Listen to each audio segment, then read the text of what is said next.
ప్రపంచ వయోవృద్ధుల దినోత్సవాన్ని పురస్కరించుకుని విభిన్న ప్రతిభావంతుల సంక్షేమ సంఘం ఆధ్వర్యంలో వయోవృద్ధుల సన్మాన కార్యక్రమం నిర్వహించారు.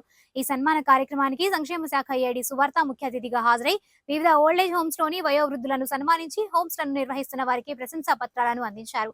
ఈ సందర్భంగా ఏడీ మాట్లాడుతూ వయోవృద్ధుల సంక్షేమం, వారి పట్ల ప్రేమ, అనురాగాలను చూపిస్తున్న వ్యక్తులను సన్మానించడంతో పాటు వృద్ధులను హోమ్స్ కు పంపించకుండా తమ వద్దే ఉంచుకునేలా అవగాహన సదస్సులు ఏర్పాటు చేసినట్లు తెలిపారు. ఈ కార్యక్రమంలో సంక్షేమ శాఖ సిబ్బందితో పాటు వృద్ధులకు మందులు ఇచ్చేందుకు పలువురు వైద్య సిబ్బంది కూడా పాల్గొన్నారు. ఈరోజు జిల్లా పరిషత్ మీటింగ్ హాల్లో ఘనంగా నిర్వహించుకుంటున్నాము. ఈ కార్యక్రమంలో సీనియర్ సిటిజన్స్ అసోసియేషన్ ప్రతినిధులు, అదేవిధంగా ఓల్డేజ్ హోమ్స్ నిర్వహిస్తున్న ఎన్జిఓస్ మరియు యూత్ను కూడా ఈ సంవత్సరం మేము ఈ ప్రోగ్రాంలో పార్టిసిపేట్ చేసాము. మీరు అడగొచ్చు, ఇది సీనియర్ సిటిజన్స్ ప్రోగ్రామ్ కదా, యూత్ ఎందుకండి అని. మెయిన్గా ఏంటంటే మనకి ఈ సంవత్సరం అంటే యూత్లో కూడా అవేర్నెస్ క్రియేషన్ చేయమన్నారు మనల్ని. అంటే వాళ్ళకు కూడా ఒక అవగాహన కల్పించడం కోసం వయోవృద్ధులు ఎవరికి తక్కువ కాదు, వాళ్ళని మనము ఏ విధంగా మోటివేట్ చేయాలి, ఏ విధంగా వాళ్ళని చూసుకోవాలి, వాళ్ళు ఎక్కువ మంది ఓల్డేజ్ హోమ్స్కి పరిమితం కాకుండా యూత్ అంటే ఫ్యూచర్లో వాళ్ళు కూడా తల్లిదండ్రులు అవుతారు కాబట్టి వాళ్ళకి అవగాహన కల్పించడం కోసము వాళ్ళని కూడా భాగస్వాములు చేశాము. అంతేకాకుండా యాక్ట్ గురించి అంటే ముఖ్యంగా వయోవృద్ధులకు సంబంధించిన సీనియర్ సిటిజన్స్ యాక్ట్ గురించి అవగాహన కల్పించడానికి కొరకు ఈ కార్యక్రమంలో ఆ విషయాలను కూడా మేము పాంప్లెట్స్ని కూడా రిలీజ్ చేయడం జరిగింది. అంటే ఈ యాక్ట్లో ఏంటంటే ముఖ్యంగా మనకి మెయింటెనెన్స్ ట్రిబ్యునల్స్ అప్పీలేట్ ఉంటాయి. డివిజనల్ లెవెల్లో ఆర్డీఓ గారు దానికి మెయింటెనెన్స్ ట్రిబ్యునల్స్ని పరిష్కారం చేస్తారు.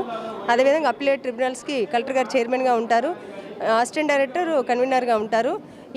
ఈ అవగాహన కార్యక్రమాల వల్ల ఏంటంటే సొసైటీలో అంటే వీళ్ళందరినీ కూడా తల్లిదండ్రుల్ని, సీనియర్ సిటిజన్స్ని నెగ్లిజెన్సీకి గురవ్వకుండా ముఖ్యంగా వాళ్ళందరూ కూడా వాళ్ళకి సంబంధించిన రైట్స్ అన్నీ కూడా ఈ విధంగా ఉంటాయి కాబట్టి వాళ్ళని ఎటువంటి తిరస్కరణకు గురి చేయకుండా వాళ్ళ ఇంట్లో పెట్టుకొని వాళ్ళకి అన్ని సౌకర్యాలు కల్పించే విధంగా యాక్ట్లో తెలియజేస్తారు.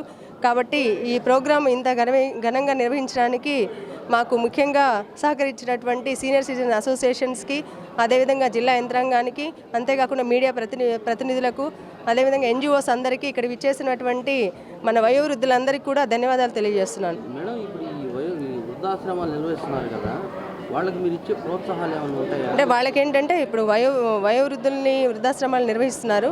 వాళ్ళకి సెంట్రల్ గవర్నమెంట్ నుంచి గవర్నమెంట్ ఆఫ్ ఇండియా వాళ్ళు గ్రాంటినేడ్ ప్రతి సంవత్సరం కూడా శాంక్షన్ చేయబడుతుంది. అది కూడా ఏంటంటే ఆ రూల్స్ ప్రకారము ఎవరు కూడా రూల్స్కి వ్యతిరేకం కాకుండా దాని ప్రకారం నిర్వహించే వాళ్ళకి మాత్రమే ప్రభుత్వం నుంచి నిధులు మంజూరు అవుతాయి. ఆ నిధులను కూడా వాళ్ళు వేరే దానికి ఖర్చు పెట్టడానికి ఉండదు, వీళ్ళ కొరకు మాత్రమే. అంటే వాళ్ళకి అన్ని ఫెసిలిటీస్, సౌకర్యాలు కల్పించాలన్నమాట. నియంత్రణ అనేది సహాయ సంచాలకుల వారి నుంచి ఉంటుంది. జిల్లా పరిధిలో సహాయ సంచాలకుల వారు ప్రతి 3 monthsకి ఒకసారి కూడా మనం విజిట్ చేయాల్సి ఉంటుంది. అంతేకాకుండా సెంట్రల్ గవర్నమెంట్ కూడా పిఎంఈ టీమ్ విజిట్స్ కూడా ఉంటాయి. వాళ్ళ ప్రతి రూమ్లో కూడా సీసీ కెమెరాలు పెట్టేసి వాళ్ళ పర్యవేక్షణ అంతా కూడా మన సెంట్రల్ గవర్నమెంట్లో నుంచి కూడా, మినిస్ట్రీ నుంచి కూడా పర్యవేక్షణ ఉంటుంది. ఆడిట్ కూడా జరుగుతుంది. పిఎంఈ టీమ్ వస్తారు సెంట్రల్ నుంచి, మా వైపు నుంచి సూపర్విజన్ కూడా ఉంటుంది కంపల్సరీగా.